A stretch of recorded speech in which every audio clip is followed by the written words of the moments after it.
और 11 अफराद ज़ख्मी हैं जिनका हॉस्पिटल में इलाज हो रहा है। मैं ये समझता हूँ कि जहाँ आप कह रहे हैं जी जिम्मेदारी किसकी है, तो ये जो नालों पे बिल्डिंग्स बनी हुई हैं वो कोई एक फ़र्द एक इदारे की ज़िम्मेदारी नहीं है। कराची शहर में मुख्तलिफ़ मकामात पर नालों के ऊपर मुख्तलिफ़ औकात में मुख्तलिफ़ अदवार में कब्ज़े करवाए गए हैं, अलॉटमेंट्स दी गई हैं लोगों को, जो जिसकी कोई वजह मुझे समझ नहीं आती, किसी कानून के तहत ये जायज़ नहीं है। ये जो आपने देखा है वाज़े तौर पर नज़र आ रहा है कि एक बहुत बड़ा नाला है और उस नाले के ऊपर बिल्डिंग बनी है। यहाँ कुछ रोज़ कबल भी एक ब्लास्ट हुआ था जिसमें कुछ अफराद ज़ख्मी हुए थे। उसके बाद इनको नोटिस इशू किए गए कि ये खाली करें, तो जवाब में कुछ कागजात दिए गए हैं डीसी ऑफिस में कि साइट एसोसिएशन ने इनको ये रेंट आउट किया हुआ है। अब ये ज़ाहिर मैं इस वक्त तफसील से बात नहीं कर सकूँगा जब तक मैं वो सारे डॉक्यूमेंट्स देख न लूँ कि साइट एसोसिएशन किस बुनियाद पर जो है इनसे किराए लेती है, और नाले के ऊपर जो बिल्डिंग्स बनी हैं, और ये तो शायद कोई 4 दहाइयाँ पुरानी बिल्डिंग है, 40-50 साल पुरानी बिल्डिंग है, 40-50 साल पुरानी बिल्डिंग है। तो जब तक सारे डॉक्यूमेंट सामने आ नहीं जाते तब तक इस पर बात नहीं की जा सकती। लेकिन उसूली तौर पर नालों के ऊपर बिल्डिंग्स का बनना जो है वो किसी भी वक्त किसी भी सूरत में जो है ओवर का नहीं हो जाए यार, हम आपके मुलाजिम है क्या? वो जायज़ नहीं है, वो इलीगल है, वो गलत है। आप बदतमीजी बिल्कुल भी नहीं करो यहाँ पे, आपको जाने जाओ, हम आप लोगों से बात नहीं करेंगे। हटाओ यार, चलो यार, चलो यार हटाओ। ये बदमाशी उनको किया करो जो तुम्हारे हाथ में या मुलाकात।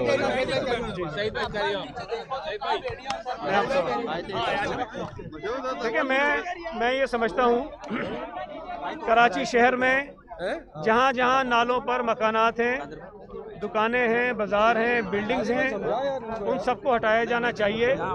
लेकिन जो लोग वहाँ रहते हैं, अपना कारोबार करते हैं, उनको हमें कंपनसेट करना चाहिए। शायद उनका इतना कसूर नहीं है, कसूर ज़्यादा उन लोगों का, उन इदारों का है जिन्होंने उनको अलॉटमेंट्स बिठाया है। और इस बात की निशानदेही भी होनी चाहिए कि किस दौर में, किस वक्त में, किसके ज़रिए अलॉटमेंट लेटर्स इशू हैं और उनके खिलाफ हम कार्रवाई करें। लेकिन बैठे इनको उठाना बहुत ज़रूरी है, वरना खुदा ना खासा इस किस्म के वाक़यात जो हमें देखने पड़ेंगे। और आप हमेशा के मना करते हैं कि मैं नहीं तोड़ूंगा, मैं नहीं करूंगा, तो आप लोगों की जान नहीं गलत बात, एक तसल्ली करूँगा, आप गलत बात ना किया करें, मिसकोट ना करें मुझे। मैंने जब बात की बड़ी वजाहत के साथ की है।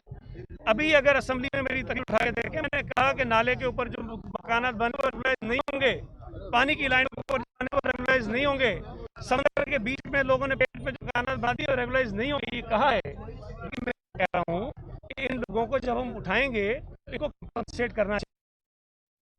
तो आज मैं अपने इख्तियार की वजह से गलत तरीके से ऐसी जगह बिठा देता हूँ जहाँ नहीं बैठना चाहिए, तो सज़ा मुझे मिलनी चाहिए। वो जो शख्स बैठता है उसका कसूर मेरा ज़्यादा है। तो जिन लोगों ने ये चीज़ें सारी की हैं, गलत काम किए हैं, उनके खिलाफ कार्रवाइयाँ होनी चाहिए। कोई भी हो, वो मुस्तफ़ा कमाल हो, वो सईद गनी हो, या कोई भी हो, उसके खिलाफ कार्रवाई होनी चाहिए। लेकिन जिस ऑर्डिनेंस की बात कर रहे हैं जो हमने भेजा है, उसके अंदर ये वाज़े तौर पर लिखा है कि ऐसी कोई इमारत जो पानी के फ्लो को रोकती हो, चाहे वो पीने का पानी हो, चाहे वो ये सीवरेज का पानी हो, चाहे वो नाले का पानी हो, वो रेगुलराइज नहीं होगी। उसमें कमीशन है, जज एक रिटायर्ड सुप्रीम कोर्ट के, हाई कोर्ट के जज की सरबराही में, जिसने ये तय करना है। तो ये गलतफहमी बिल्कुल किसी के जहन में नहीं रहनी चाहिए कि जो ऑर्डिनेंस हमने कहा है मुजवज़ा, उसके अंदर कोई ऐसी चीज़ है कि सब चीज़ें जो है वो हलाल है, सब रेगुलर। अच्छा सईद भाई, ये बताइए कि आप यहाँ पर आए, विजिट किया, आपके ख्याल में इसका वाक़े का असल जिम्मेदार है वो कौन है और उसके खिलाफ अब क्या कार्रवाई की जाएगी? देखिए, मैंने अभी आपको ये बात बताई कि जो इत्तलात हमें दी गई हैं, जो मालूमात दी गई हैं, उसमें साइट एसोसिएशन ने ये जगह किराए पे दी हुई है। अच्छा, अब मुझे ये समझ नहीं आ रही बात, एक जगह नाले के ऊपर है, तो एक इदारा किस तरह से उस नाले के ऊपर इमारत कायम करके उसका किराया ले सकता है। तो अपरेंटली, मैं अभी कोई हतमी बात नहीं कर रहा हूँ, अपरेंटली तो ज़ाहिर जिम्मेदारी साइट की आती है जिन्होंने 50-60 साल पहले जो है ये इमारत बना के रेंट पे दे दी है। अच्छा सईद भाई, ये बताइएगा कि जो शहर भर में तासुर ये जाता है कि सेंट्रल में नाले पर इमारत होती है तो आप 2 दिन में तोड़ दे रहे हैं, अगर तो दूसरी जगह होती है तो फिर आप हील बहाने और उसमें जो है रास्ते निकाल के किस तरह उसको डिले करें। आपने district north Karachi new Karachi की मार्केट देखे हैं नालों पे? बिल्कुल देखिए, कितनी टूटी? मैंने सिंध नहीं सेक्रेटरी कितनी बिल्डिंग भी देखी हुई है जो देखिए, नाले के मेरी ऊपर आप जो मैंने सुप्रीम कोर्ट फिर ये कह रहा हूँ, मैं फिर ये कह रहा हूँ आपसे, जो आपने बात शुरू कही कि सेंट्रल में होती है तो नहीं टूटती है, यहाँ होती है तो टूट जाती है। गुज्जर नाला, महमूदाबाद नाला मेरे हल्के का है भाई, मेरे हल्के का महमूदाबाद ईस्ट में, सेंट्रल में नहीं है, ठीक है। औरंगी नाला वेस्ट में, सेंट्रल में नहीं है। अगर तो उस पर एक इत्तेफाक है कि बड़ा करना चाहिए, इसलिए कि कराची के शहरी में बारिश में तकलीफ होती है, तो मेरा ख्याल है कि वहाँ पे जो मकानात टूटे, हमारा ये है कि उनको प्रॉपरली कंपनसेट किया जाए। ये नहीं कह रहे कि उठा के फेंको, इंसान है, गरीब लोग हैं, उनकी प्रॉपर कंपनसेशन होनी चाहिए, कहीं जाकर अपनी छत बना सके, उससे बिल्कुल साथ है। लेकिन तासुर आप दे रहे हैं, मैं समझता हूँ ऐसे मौक़ों पर ये तासुर देने की बात मुनासिब नहीं है।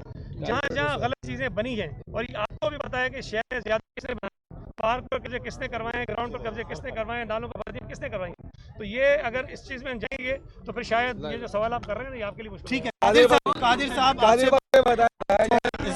किमाड़ी समझा आपका घर है, जाएंगे कि 12 लोगों की कीमती जाने गई हैं और इतने 12 से 13 और इतने ही जख्मी भी हैं।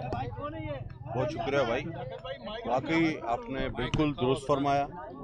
किमाड़ी ज़िला मेरा घर भी है और हमने ये भी ज़िला जो सिंध गवर्नमेंट ने बनाया है उसमें ये बड़ा अफसोसनाक वाक़या पेश आया है।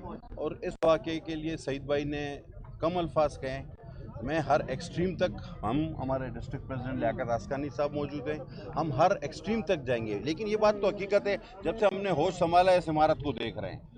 लेकिन साइट एसोसिएशन क्लियरली मैं कहूँगा, ये यहाँ पर अगर आप कोई एक पान का ठेला लगे ना तो साइट एसोसिएशन वाले उससे भी किराया लेने पहुँच जाते हैं। सड़कें यहाँ की बनाते नहीं हैं, सीवरेज का काम करते नहीं है, पीने का पानी फराम करते नहीं है, ब्लैकमेलिंग करते हैं। तो लिहाजा साइट की पूरी जिम्मेदारी है, किस तरह इनको इन्होंने लीज दी, ये जाने अगर गई हैं तो खैर ज़िंदगी मौत अल्लाह के हाथ में, लेकिन इसमें सबसे बड़ा कसूरवार साइट है। और ये भी देखना होगा आपको कि ये दौर कौन सा है। और सईद ने बिल्कुल ठीक कहा कि नाले हों, बागात हों, चाइना कटिंग हो, ये आज से 25-30 साल पहले शुरू हुआ था और उसके बाद पता है आपको कब तक चलता रहा। बाकी जगहों पर भी जो चीज़ें मस्मार की जा रही हैं, लोगों को डिसलोकेट तो किया जा रहा है, लेकिन उन जिम्मेदारों को तो बुलाओ जिन्होंने उनको रेगुलराइज किया। किसने किया? आखिर ये चाइना कटिंग, ये पूरा बल्दिया आपके पीछे है। अगर आप इसका असल नक्शा उठा के देखें तो ये आधा का आधा एमिनिटी है, लेकिन आज ये 5% भी नहीं रहा। और ये केस अदालतों में मौजूद है, जिम्मेदारों को बुलाएं कि किसने आहिस्ता आहिस्ता करके शहर को तबाह कर दिया। और फिर आप आज अगर कोई भाई कह भी रहा है कि जी गवर्नमेंट आपकी है, आप मुझे बताएं लाखों लोग इन चीज़ों पर बैठे हुए हैं, बागात पर, नालों पर, मुख्तलिफ जगहों पर। अब इन लाखों लोगों को आप बेघर कर दें तो ये जाएंगे कहाँ? कानूनी तौर पर ये कोई जवाब पेश कर। आपने एक बात बोली कि ये खत किसने लिखा है, ये शख्स किसके बारे में लिखा गया है, बिल्कुल लिखा होगा तो जिम्मेदारों को उसको भी रोकना चाहिए। जो पॉलिसी सबके लिए वो हर फर्द वाहिद के लिए होगी, कानून सबको एक जैसा देखता है। थैंक यू, शुक्रिया भाई, बहुत बहुत शुक्रिया।